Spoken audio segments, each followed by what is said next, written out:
to the podcast Leadership Forum, a conversation with leaders who serve the public good. My name is Trevor Brown, and I'm privileged to serve as Dean of the John Glenn College of Public Affairs at The Ohio State University, where we aspire to fulfill a simple phrase that Senator John Glenn used to describe what we do: inspire citizenship and develop leadership.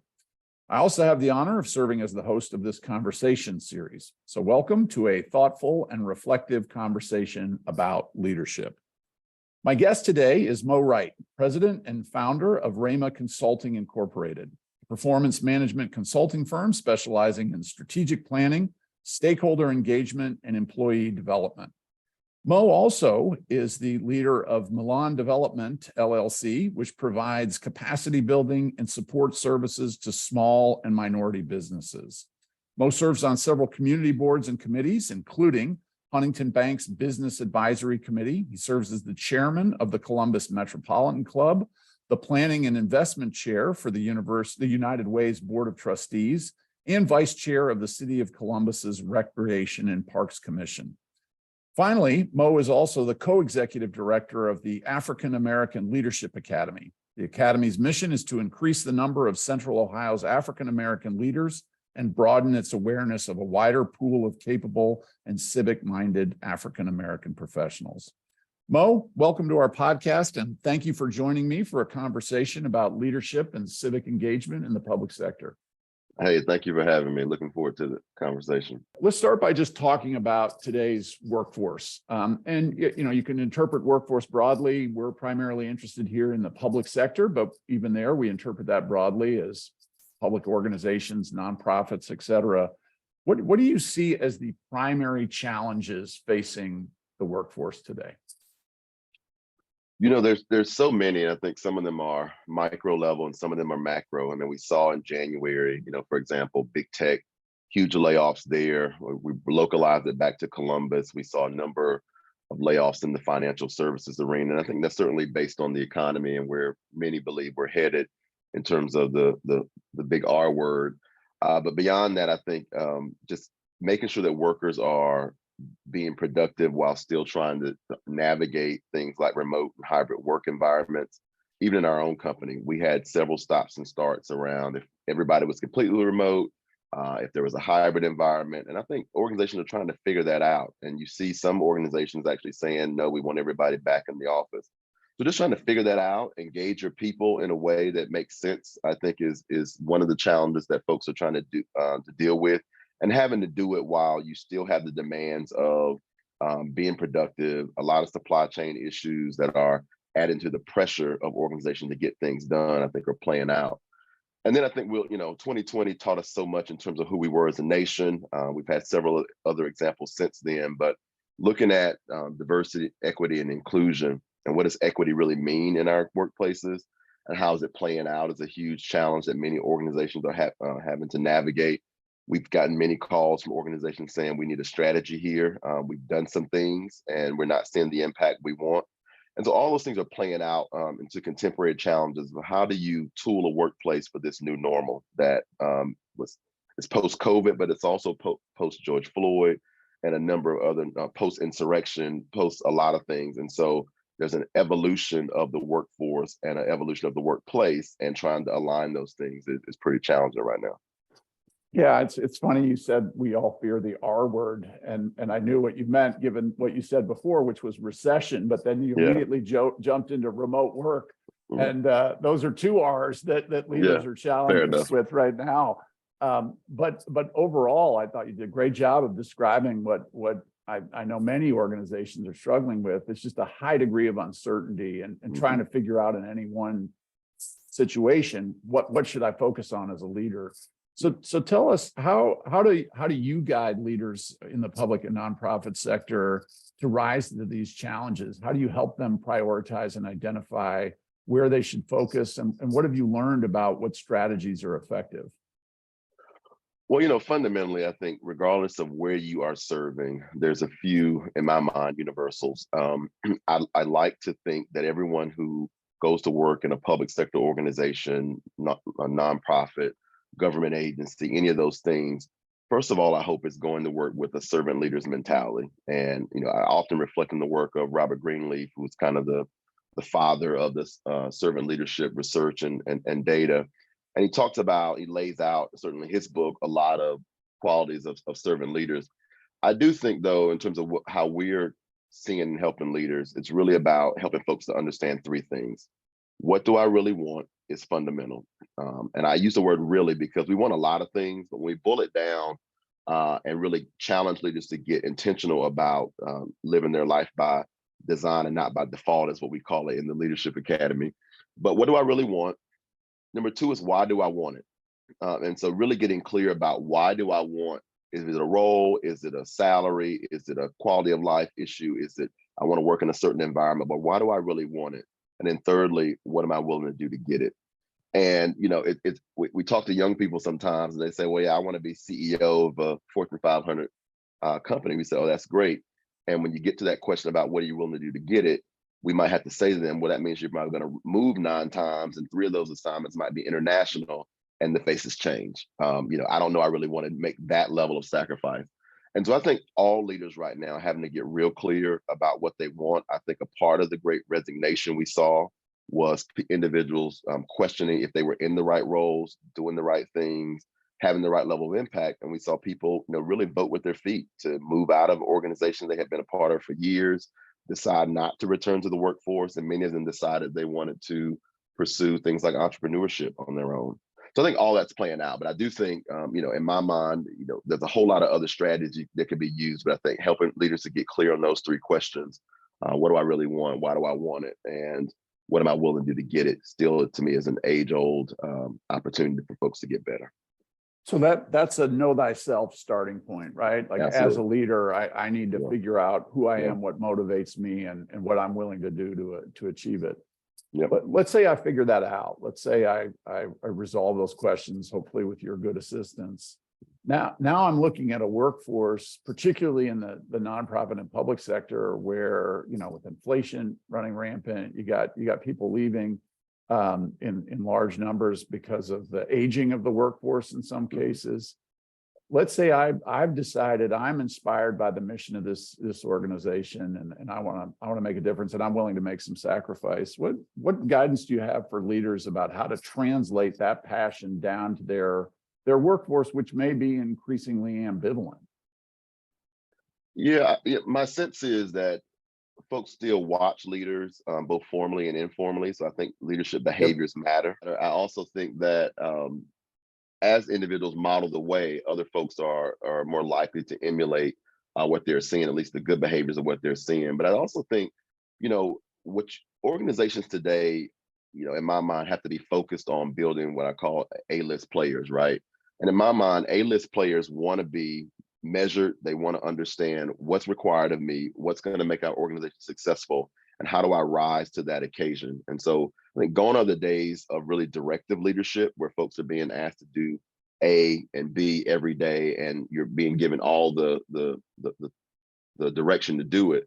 I think today what folks are doing is really agreeing on large scale objectives, agreeing on how the work should be done from a culture perspective, and then letting folks use their creativity and even their work style to come into that organization and be much more successful than being directed. And so I think that's playing out a little bit too, in terms of what we're seeing with leaders as well. Yeah, talk a little bit. That's more of a sort of a coaching style rather than running a plug and play of, like, yeah, as you say, do this, do that, do this. I could imagine that many leaders of sort of our generation and before were just much more comfortable with saying, here are the 5 steps you need to do. Whereas now, as you say, it's like, here's the target. Let me help you get there. If I'm the more directive leader, I'm comfortable sort of saying, here's how you make the hamburger. Here's step 1, here's step 2, here's step 3. Whereas now the problems we face are shifting, they're multiple. How do I coach people rather than direct them? Yeah, I think, it's less about, how to do something today, and really this generation of workers want to understand why we are doing certain things. So the rationale becomes really important. Helping folks to buy into the North Star of many organizations and teams is going to be important. Because if I really understand what your outcome is, then I understand how to self-police my own behavior in order to help you to Yep. be successful. And so I think a lot of individuals are at a place now where they want to make sure they buy into the concept and the culture of what the organizations are doing, but they want the flexibility and the creativity to be able to do it themselves. And so I think what leaders have to do in that case is really tap into what motivates their individual employees, what kinds of assignments are considered stretches for those employees, and really make sure that year to year they're giving folks opportunities to display a different part of their leadership than just the mundane daily tasks that they might do. And I think that's important when you think about government organizations, for example, who oftentimes are charged to do the same thing each and every day, right? How do you add creativity and innovation to those environments becomes a behavior of the leaders. And so I go back to believing that many leaders have to see that behavior modeled in the folks that they are following. And they have to see that there's some benefit and some actual reward for that type of thinking in the organization. So one of the behaviors of leaders of teams like that, you want to be recognizing that effort. Doesn't have to be always pay or big award ceremonies, but you do want to make sure you are calling out and being supportive of individuals who are going the extra mile to think about things different or to bring about a different outcome through a different strategy. The more people see you actually reinforcing that behavior, the more they will get themselves in line with understanding how to add more value. Love it. So, first walk the talk, you gotta model it and then celebrate it, right? Yeah, Celebrate it absolutely. when you see it in others. What are some other strategies and tools that you've seen that are effective to try and create that culture of mission focus? So it starts with the leader and then celebrate the employees that do it. Are there other tools that leaders in the public and nonprofit sector can draw on to try and create that culture of commitment to mission?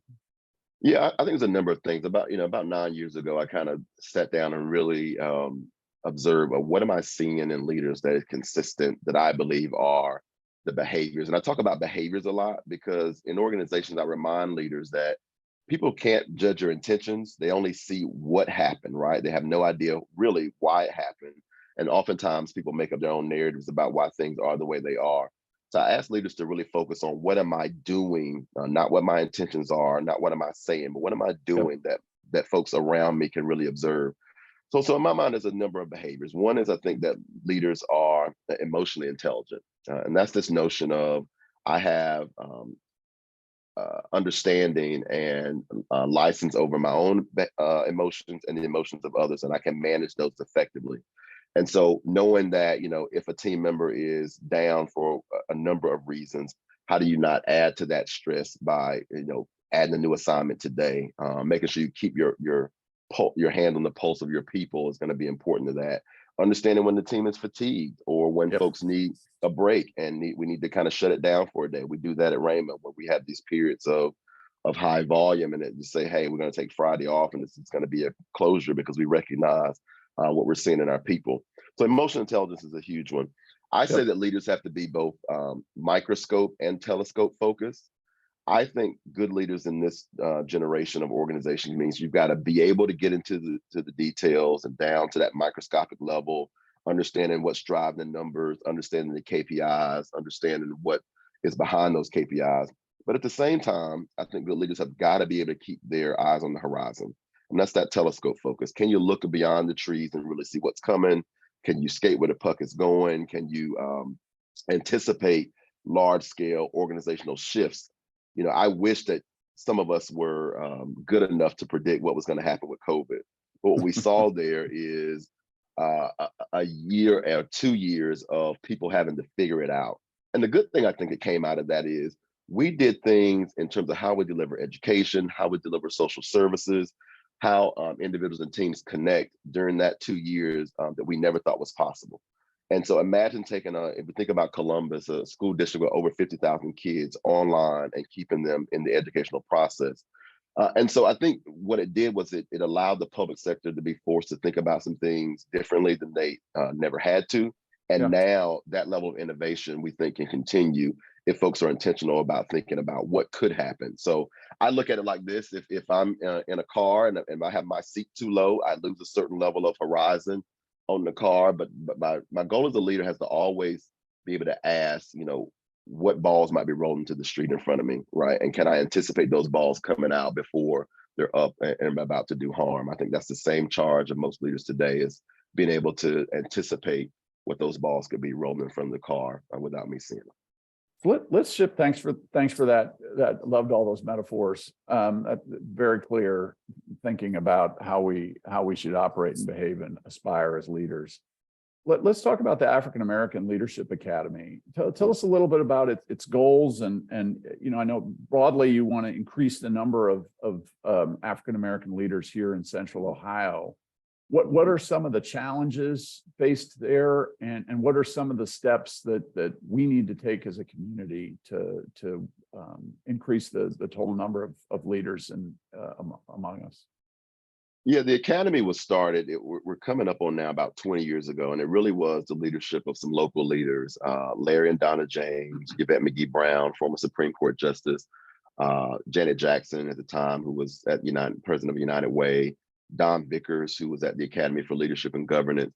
They really came together and said, quite honestly, we are the only African-American leaders who get the calls when corporate America or individuals in our community want to have African-American representation. The 5-6 people I just named are the people who get the calls. And what they said was, we know there's a number of talented African-American individuals who could be equally as invested and engaged if they were given opportunities. So it started them down this pathway to say, how do we develop an academy model where we take folks through a fellowship experience annually, where they can learn the skills they need to be effective in the roles they're in or to get to their next. And at the same time, develop a sense of community so that African-American leaders understand who the other leaders in the community are, they understand how to work together, and they have a sense of collaboration. And so that was the vision 18 years ago. Today, the program, we graduate between 20 and 40 individuals a year going through the curriculum. It's a 10-month leadership fellowship experience. It's at no cost to the individuals. Why is that? Well, what we know is historically, people of color have not been given opportunities for leadership development within the organization at the same rate as their white counterparts. And so the program was designed to make sure that money was never an impediment to folks getting the kind of development they need.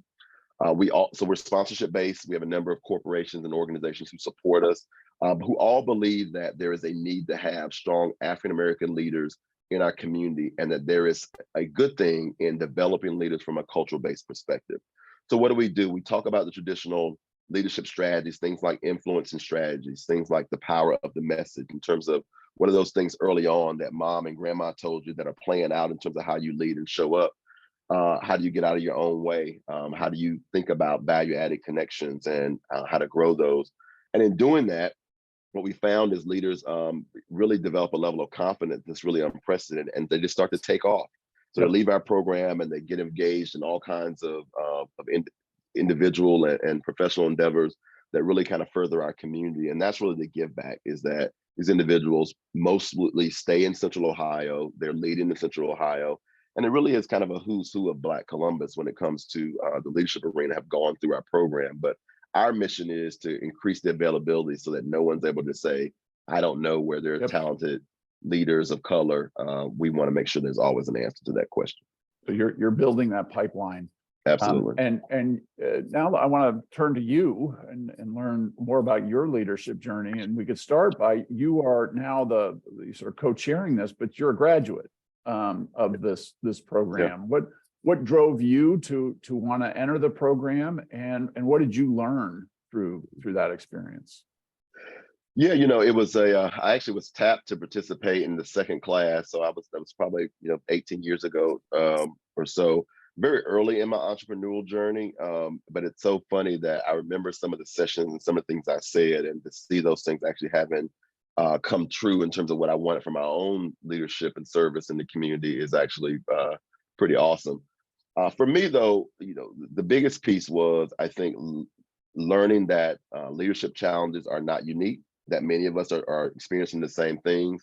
When you're able to share a learning experience alongside other African-American individuals who are in similar roles, you understand the kindred spirit that starts to emerge from that. You develop a network and support system to make sure individuals are able to lean on one another when needed, but it's also just the network, right? I think, being able to have and pick up the phone and call some of our community's most influential leaders, and they understand and know who we are, and are able to assist and to be of service, I think is a huge thing. Other things, I get a chance to sit in on the classes as the executive director now, and so I learn along Yeah. with all the other Yep. graduates. Our curriculum has changed quite a bit over the years, but the same basic tenets are: how do we take Black leaders who are already super bad? We use that in a good way, but super bad leaders, and make them even better. And so that is really the work we're doing, and I'm just honored to be a part of it. Just thank you for that service, and thank you also as someone in the higher ed community for highlighting how we're always students, even when we're in leadership roles. Oh, yeah. I appreciate you saying that one of your pleasures is sitting in on the classes, even though you're a graduate and presumably been involved in the design and delivery of what came after, and yet you still learn things. I feel that same way here in being in higher ed. I'm every day is an opportunity to learn something, and I try to apply it as a leader. One thing you said when you were describing the curriculum was, one of the things you try to encourage people to do is learn how to get out of their own way. Just describe to us what that means, and if you would be willing, could you give an example of where you've witnessed somebody have to get out of their way, or your own personal experience getting out of your own way?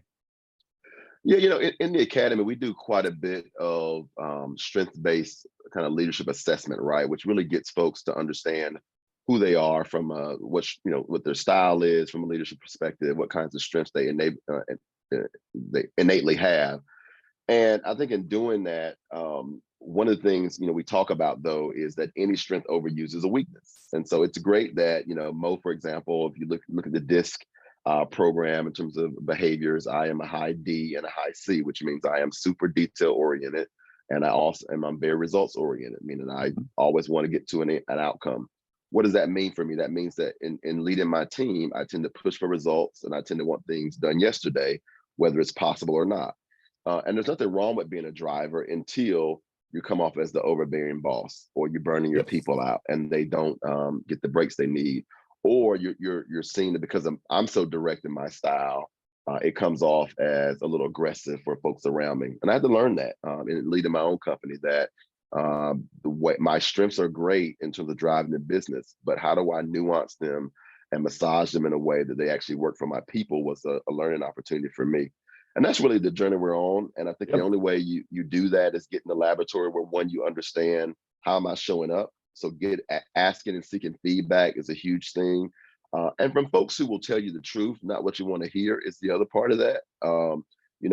If I'm facilitating the meeting or how do I show up, I want to get some real life critique on how am I doing? How is this curriculum going over? Things like that. And if people won't tell me the truth, then it's not valuable. And so I think really, I tell people all the time that part of your circle has to be the folks that you have a healthy respect for, who will absolutely be brutally honest with you. If I'm going back to my Glenn College days, it'd be going back to Jim Collins and confronting the brutal facts is one of the things we have to do for ourselves as well along the way. And so I think that's a huge piece. For me, it's been that self-awareness, constantly asking myself, how am I showing up? How do other people see me?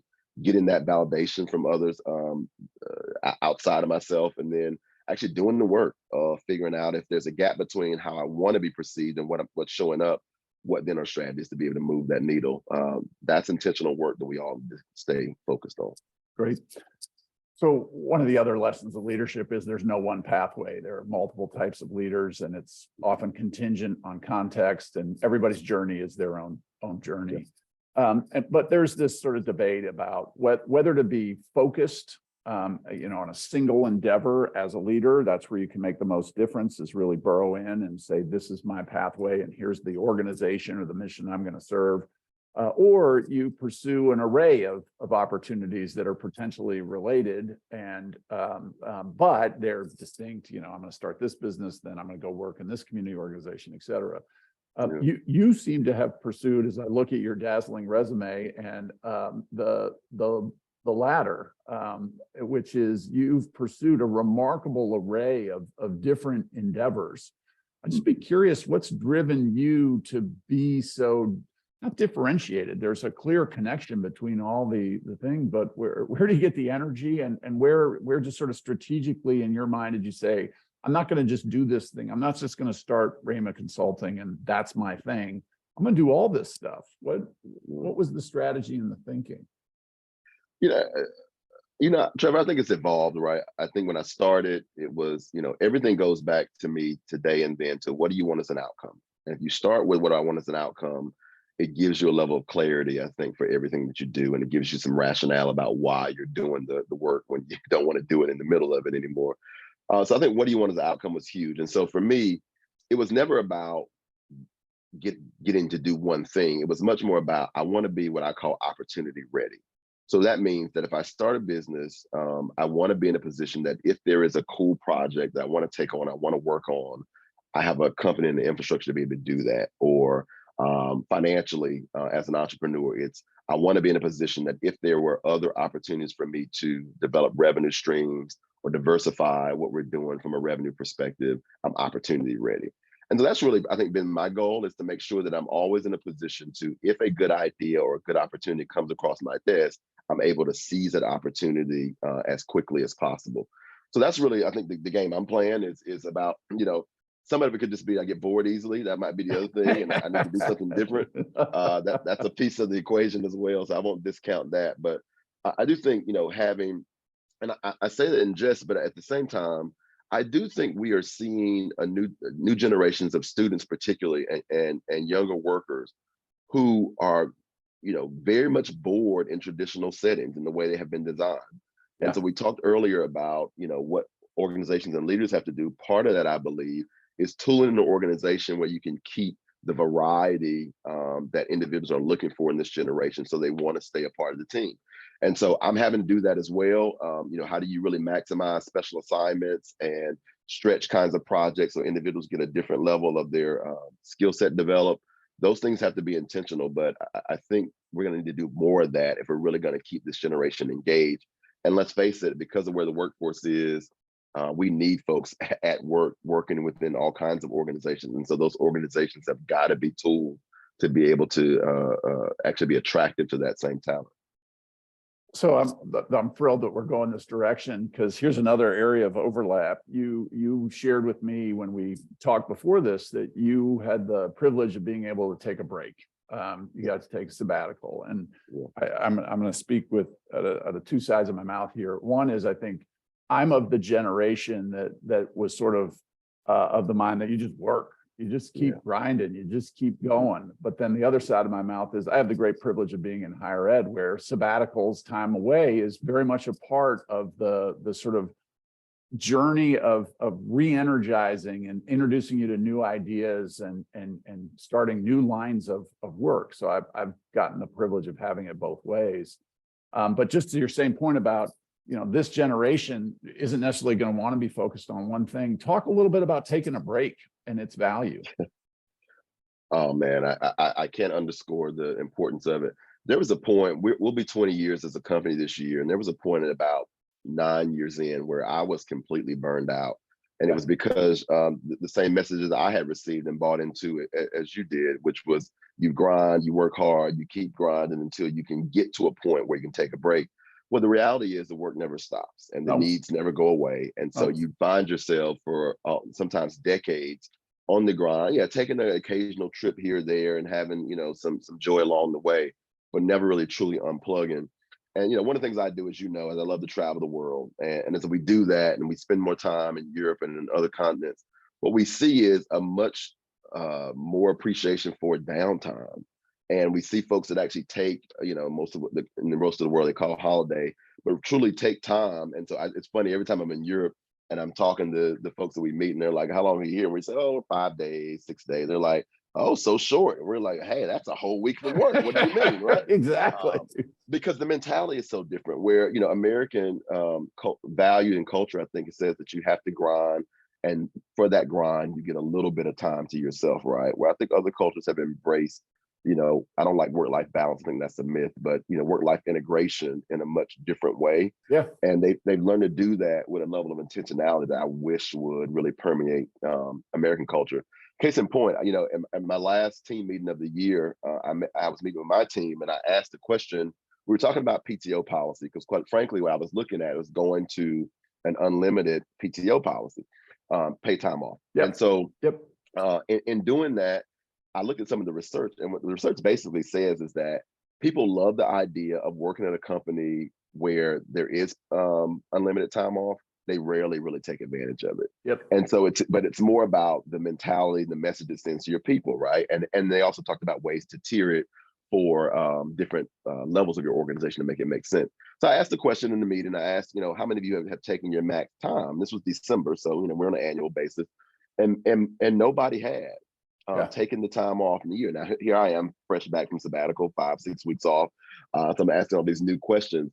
But what it reminded me of is I said to everybody right now, I don't want you to have another year where you're not right up to the max at PTO. I'd much rather you be having to ask us about special considerations of being off longer than we do. And we have structured policies for it based on tenure.